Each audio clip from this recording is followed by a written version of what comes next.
Assalamualaikum warahmatullahi wabarakatuh.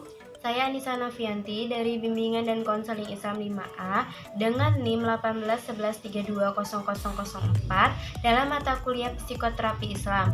Pada kesempatan kali ini saya akan membahas tentang psikopatologi dalam psikologi barat dan psikologi Islam. Sebelumnya, mari kita ketahui apa yang dimaksud dengan psikopatologi. Patologi merupakan pengetahuan mengenai gangguan atau penyakit. Sedangkan psikopatologi adalah cabang psikologi yang membahas mengenai gangguan atau penyakit yang berkaitan dengan mental serta gejala-gejala abnormal lainnya. Selanjutnya yaitu bentuk-bentuk psikopatologi dalam psikologi barat. Yang pertama yaitu ada anxiety disorder. Anxiety disorder ini merupakan kecemasan secara berlebihan. Anxiety disorder ini dibagi ke dalam 3 jenis. Yang pertama yaitu ada generalized anxiety disorder.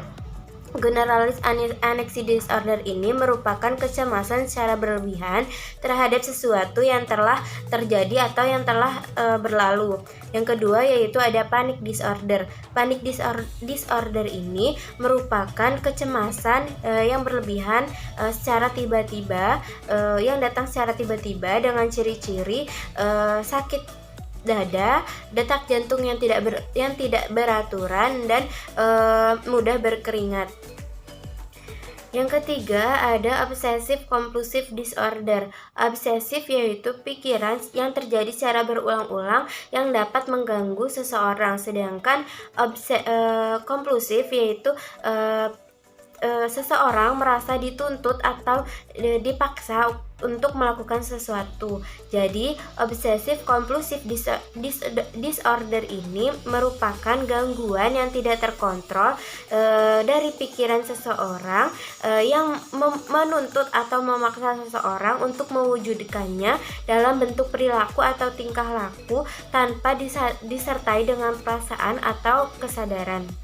Selanjutnya yang kedua yaitu ada somatotroph disorder. Somatotroph disorder ini merupakan penyakit yang dirasakan oleh fisik namun tidak disebabkan oleh fisik, namun disebabkan oleh faktor psikologis. Biasanya orang yang mengalami somatotroph disorder ini mengalami stres secara tiba-tiba atau keadaan di mana seseorang menghindari tanggung jawab atau mengerjakan sesuatu.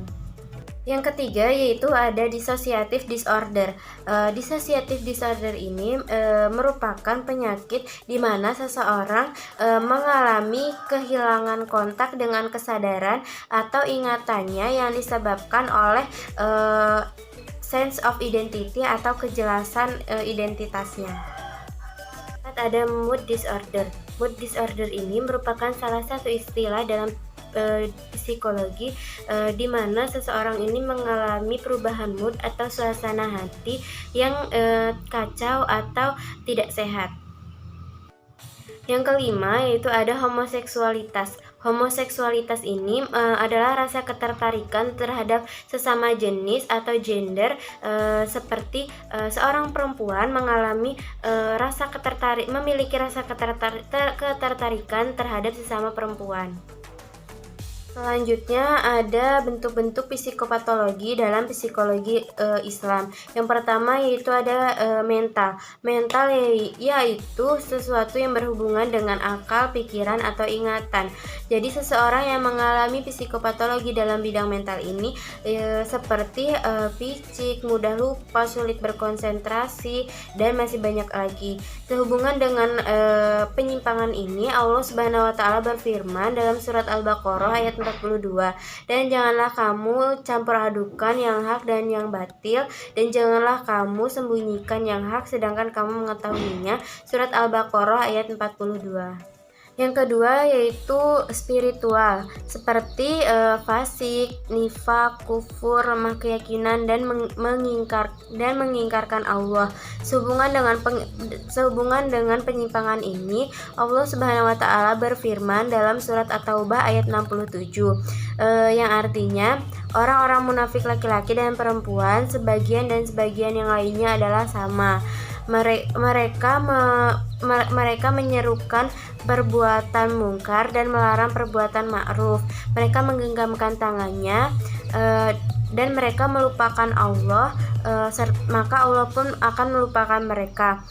Maka orang-orang munafik itulah orang-orang yang fasik. Surat At-Taubah ayat 67. Selanjutnya yaitu ada moral dan akhlak. Moral dan akhlak itu merupakan perangai, tabiat, dan budi pekerti seseorang. Contoh dari penyimpangan moral dan akhlak dalam psikologi Islam itu diantaranya seperti kufur, syirik, murtad, mudah berputus asa, memutuskan silaturahmi, kikir, dan dendam. Mungkin itu saja penjelasan dari saya. Semoga bermanfaat. Lebih dan kurangnya saya mohon maaf. Wabillahi taufik wal hidayah. Wassalamualaikum warahmatullahi wabarakatuh.